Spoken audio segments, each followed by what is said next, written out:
Viewer discretion is advised.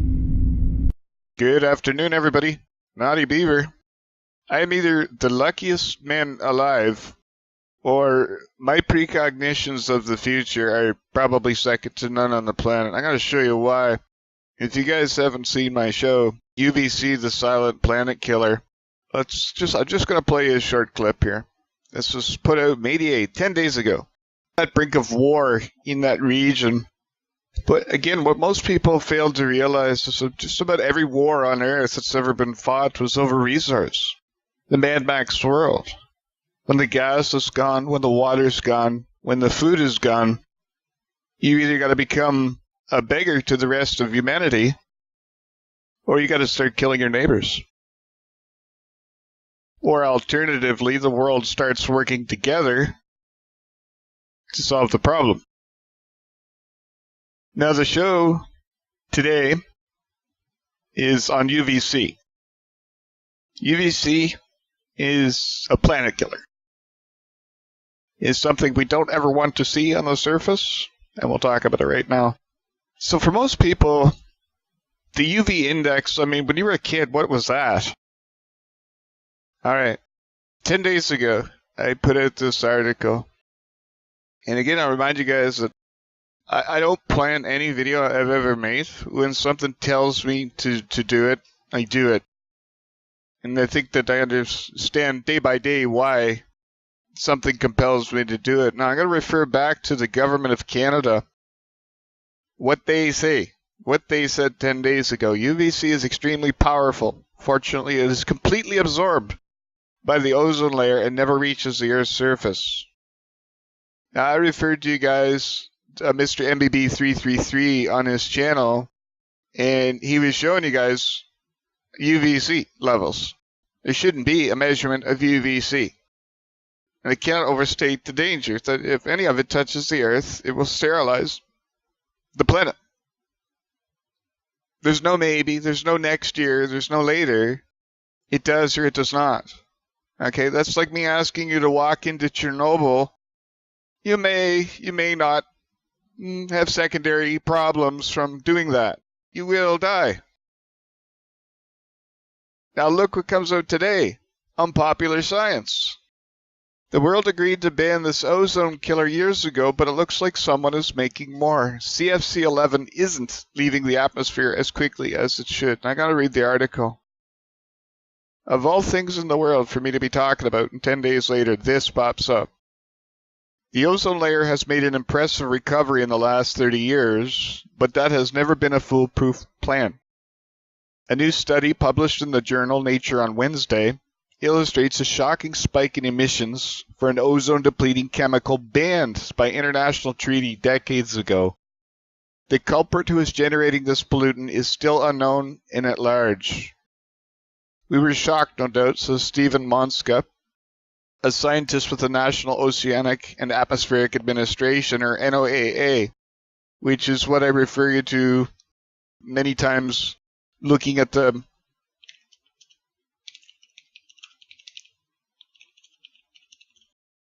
North Poles, the magnetic declination, which again is going to come into play because I can tell you with 100% certainty the poles are going to reverse on planet Earth. In time. This is what that site is all about. Keep going here.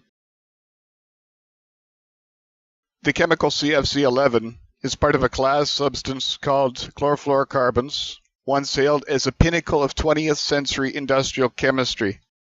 CFCs showed up in refrigerators, aerosol cans, and solvents of all kinds. So you remember back, the 80s, women because they're too lazy to pump a bottle, or all of us were, it's not just the women. I had a mullet.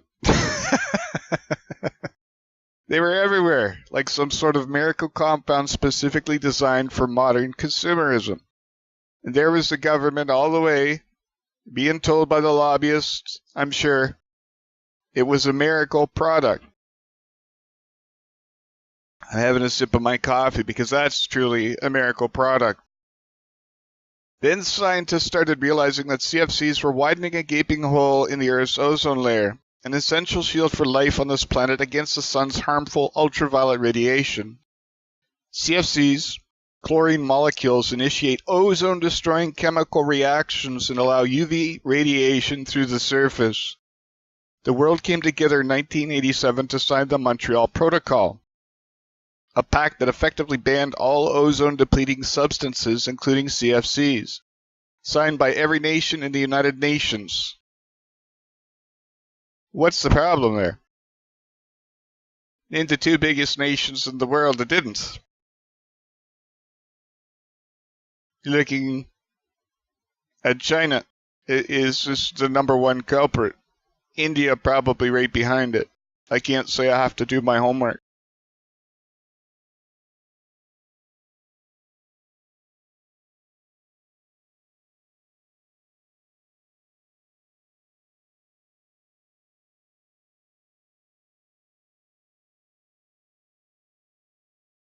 But I said it a long time ago that the world doesn't understand the battle of resources.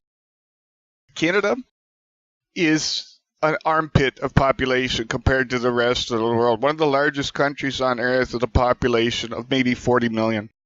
What the world doesn't understand is that when 1.3 billion people in China wake up tomorrow and they go, I want a TV, I want a brand new house, I want a car, the cost, it cannot be sustained on this planet.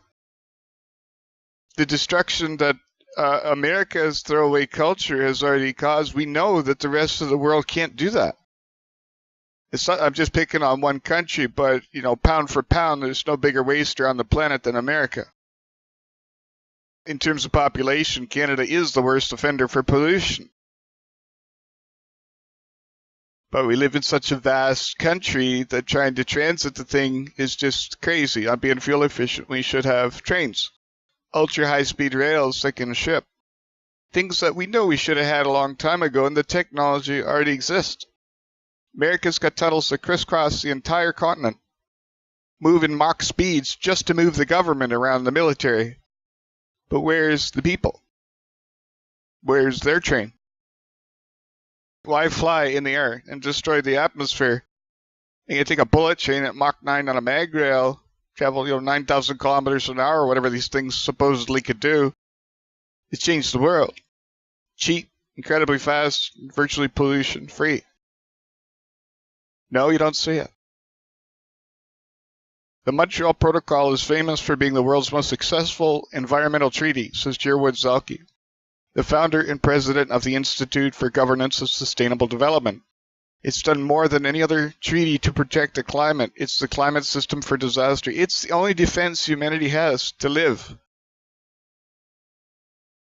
Whether you're part of the United Nations or not, you don't get this message, you die.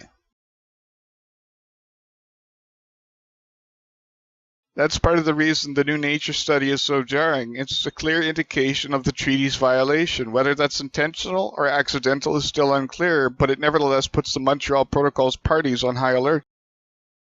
If you guys look into, if you understand the concept of terraforming, if an alien species, with the invasion that's prophesied to happen from Nostradamus, and I look at these countries, these godless countries in this world, China is insects. They will consume this planet.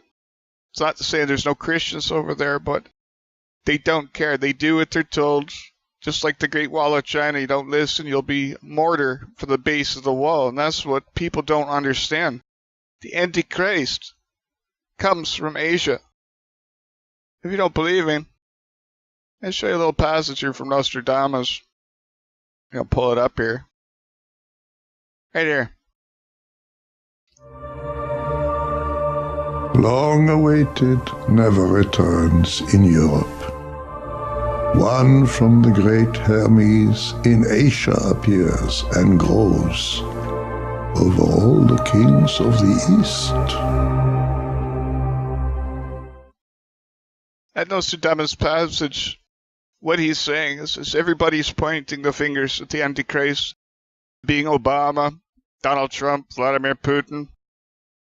But they don't understand it's been the same country it's always been. It's China. It's the only nation on earth that ever was capable of fielding an army of 200 million, described in the Bible.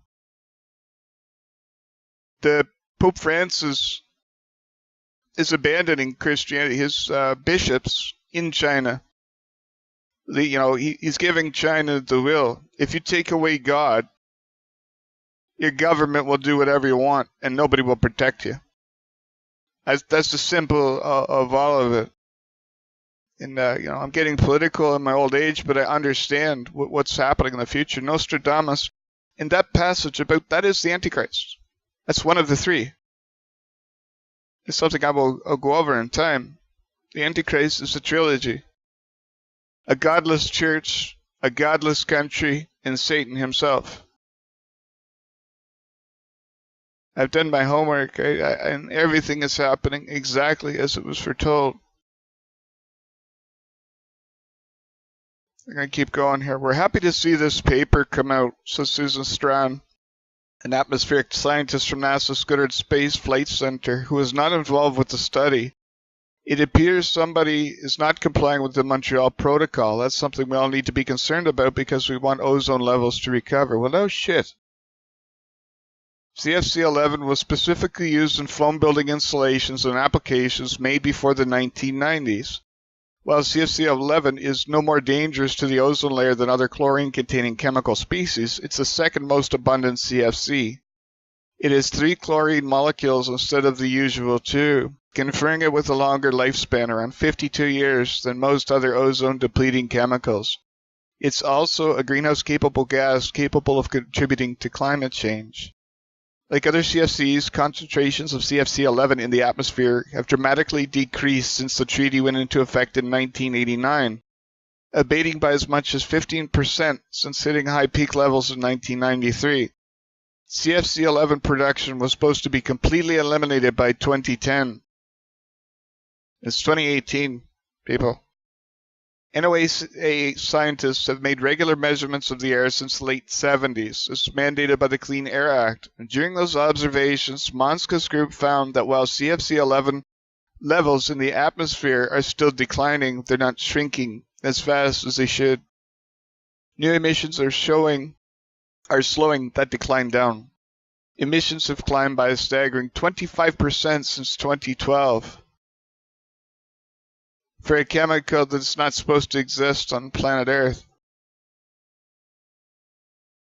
Many experts, encouraged by how well the world rallied against CFCs, have believed we could go back to believed, keyword. We could go back to 1980 ozone levels between 2050 and 2070. Well, here's the Canadian government. You guys can look this up at home. Said we were. The ozone's said in here. The ozone layer is beginning to show signs of recovery. Outside the polar regions, the layer is no longer thinning. Stabilized about 3% less than normal. And average summer UV values across Canada remain a few percent higher than they were before 1980. Absolute BS to the max. Why do I get my facts from Popular Science, Canadian government? That is my question.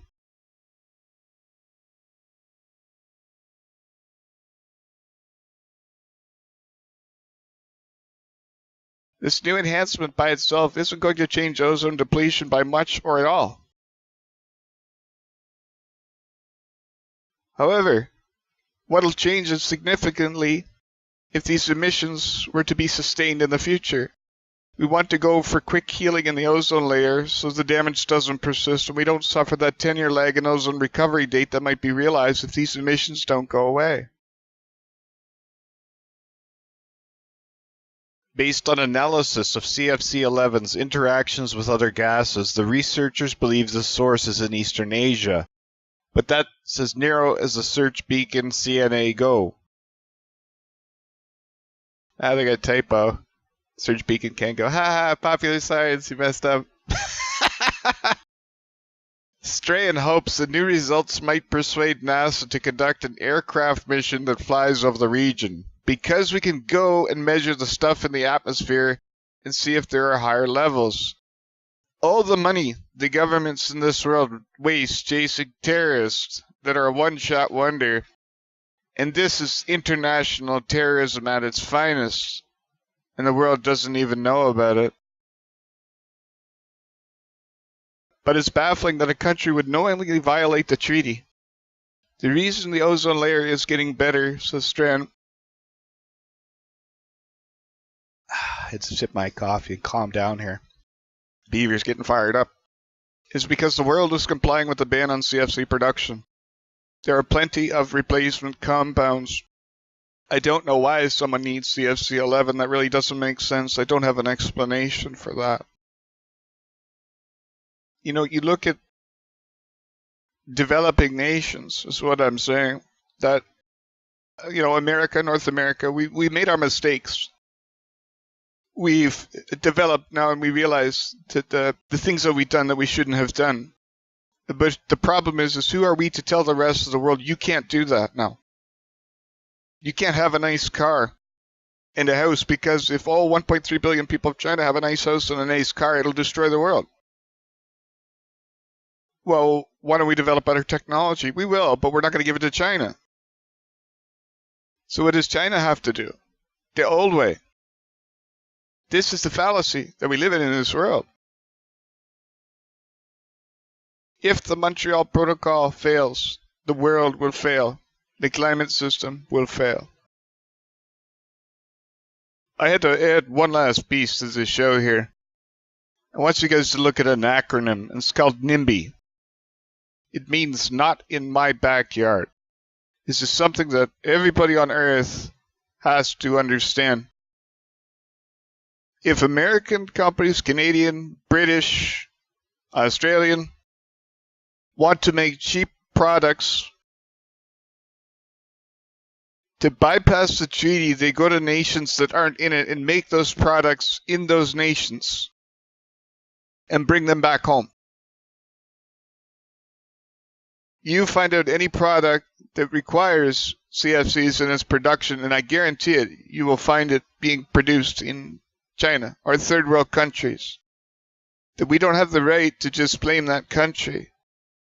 That we have to find the source, right? These same corrupt businesses that were using CFCs in the first place, I guarantee you, are still using them now, but just in other countries. That's why America, I'll give an example, refines its oil in the Middle East. They don't want the pollution in their backyard. Not in my backyard. Doesn't mean it's not happening. We all have a responsibility to save this planet. But living in ignorance and pointing the fingers doesn't change anything. I watched David Suzuki my entire life. He's a Canadian environmentalist, and I mean, he gave up. He says it's futile, but again, if you want to look at the bigger picture, it's more humane for your children to live through a nuclear war. At least there's a small chance that they might have a future. With UVC, they don't. Naughty Beaver out.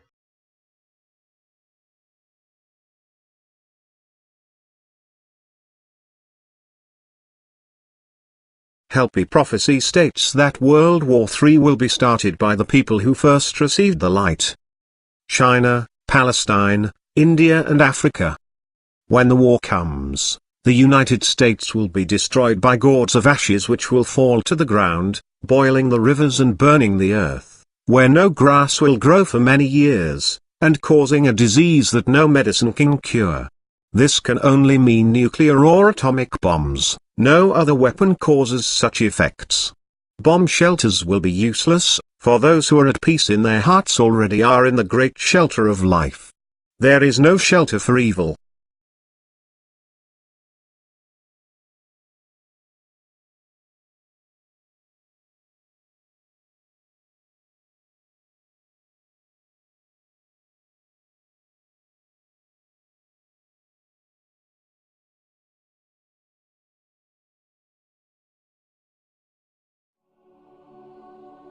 Celestial bodies forever visible to the eye become obscured for these reasons.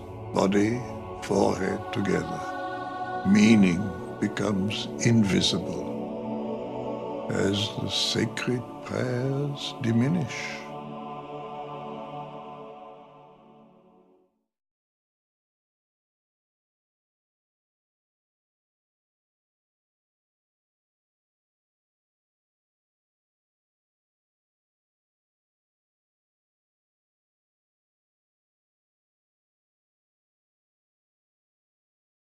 We can now confirm that this evolving situation happening outside of Houston, Texas is now considered a deadly school shooting. Two law enforcement sources telling my colleagues Jessica Schneider and David Shortell that there have been, quote, multiple fatalities at the shooting at Santa Fe High School. This located just outside of Houston, Texas. This update now coming minutes after the Santa Fe School District had confirmed multiple injuries after an active shooter situation unfolded not long after the start of first period this morning at Santa Fe High. But now this saddening information now being confirmed that there are, quote, multiple fatalities at that shooting in Santa Fe, Texas. This certainly will lead to several questions now. Who are among the fatalities? Who are among the injured as well? And most importantly, who is the suspect that is now in custody, according to the assistant principal at Santa Fe High School? But as we watch these pictures together, Poppy, it gives you a sense of what is happening there on the ground, a makeshift triage, if you will,